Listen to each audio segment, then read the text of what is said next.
Tonight in UFC 263, we saw a very good matchup between Nate Diaz and Leon Edwards. And this was a fight that really did not disappoint because it went all 5 rounds and it almost ended with Nate Diaz scoring a late KO in the 5th round. But of course, in the 5th round, we saw Diaz land a very hard shot on Edwards' chin. And right after he got hit on the chin, we saw that he was very wobbly and he was really unsteady on his feet, and he pretty much would avoid Diaz for the remainder of the fight. With this video, I want to take a look at why those lower leg kicks from Edwards were so effective in Diaz. And on the contrary, I want to talk about briefly why that shot on Edwards' chin made him wobble at the end of the fight. Welcome, UFC fans. For those of you that aren't familiar with me, my name is Nick Gallo and I'm a doctor of physical therapy. With this video, we're going to take a very close look at the fight between Leon Edwards and Nate Diaz in UFC 263. If you like today's video and you find it informative, please hit that thumbs up and subscribe to the channel because I will be making more videos in the future regarding sports injuries, rehabilitation, and other physical therapy related content. Also, if you have any comments or questions, please leave those in the comment section below. Now, here I have a model of the knee, and so in order to form the knee joint, there's going to be a bone known as the femur, the bone that we often associate with the thigh. That's going to come on down, and down here we have 2 bones, and they are the tibia and the fibula. Of course, we have all the ligaments in the knee and the medial and lateral meniscus. All of those are important for overall knee stability, but the one area that I really want to focus on right now is, of course, the outside, or also known as the lateral portion of the leg.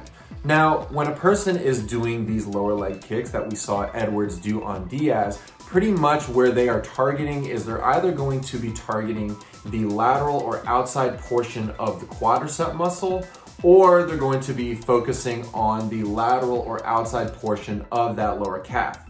Now, one of the main goals when a person is landing lower leg kicks onto the outside of the quad muscle or onto the outside of the calf muscle, basically what they're trying to do is just really, of course, beat up that muscle tissue so that we get swelling, we get pain, and they're trying to really elicit a contusion in both of those areas so that the person is going to have a lot of difficulty standing and using that leg in the fight. Also, when a person is landing these lower leg kicks in these areas, this is actually causing something known as a valgus force onto the lower leg. And as you can see here, that as a force comes in, the person's knee is going to want to cave inwards like that. And when this is doing this, this is putting a lot of stress on a lot of the structures in the knee. A few of those that come to mind when a person is getting a valgus force, of course, is the medial collateral ligament, or the MCL.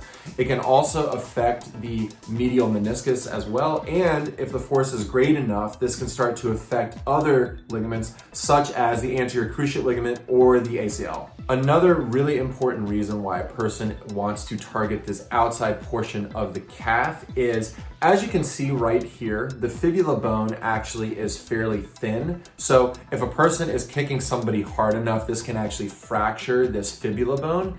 And there is one other really important structure that is actually not visualized on this model, but there is a very important nerve that comes right around that fibula, and this nerve is known as the common fibular nerve.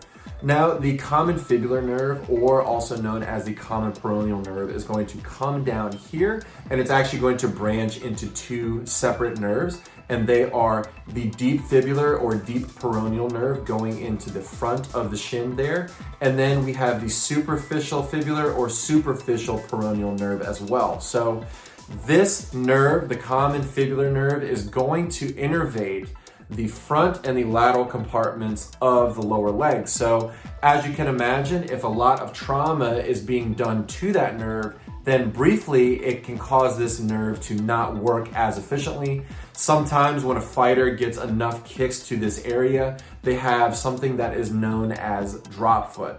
Drop foot is, of course, a person's inability to do a motion known as dorsiflexion, and this is because that deep peroneal nerve that branches off of the common peroneal nerve actually is a direct innervator for dorsiflexion. So over time, if a person gets beat up enough in this nerve, then it can cause a lot of issues with the lower leg. Now, for Diaz, it showed once again how tough he is as a fighter.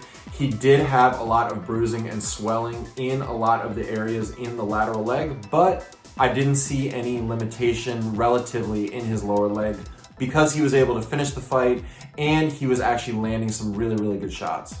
Now that we've talked about those lower leg kicks, let's definitely talk about that shot that Diaz landed on Edwards in the 5th round. This shot almost changed the entire course of the fight because immediately after he landed this, we saw that Edwards was really wobbly and really unsteady on his feet.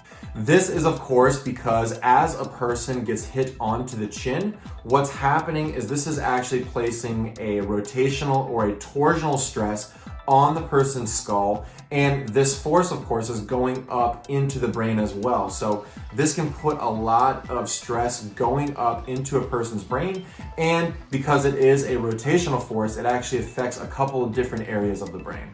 Now, our brain is actually not a stationary structure in the skull. It's actually floating in a substance known as cerebrospinal fluid. So as a person gets a hard blow or a hard force going to the chin, of course, once again, this is going to cause a rotational force going through up into the brain. It's actually affecting two areas known as the midbrain and the diencephalon. Now, if this force is great enough, this can actually knock somebody out. And tonight, we almost saw that.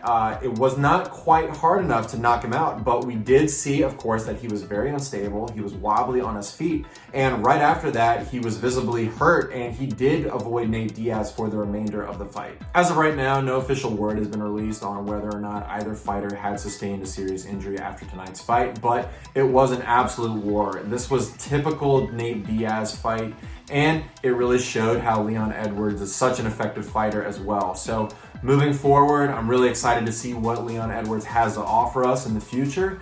And I really hope this was not the last that we see of Nate Diaz, because he still showed to us that he can still go 5 rounds.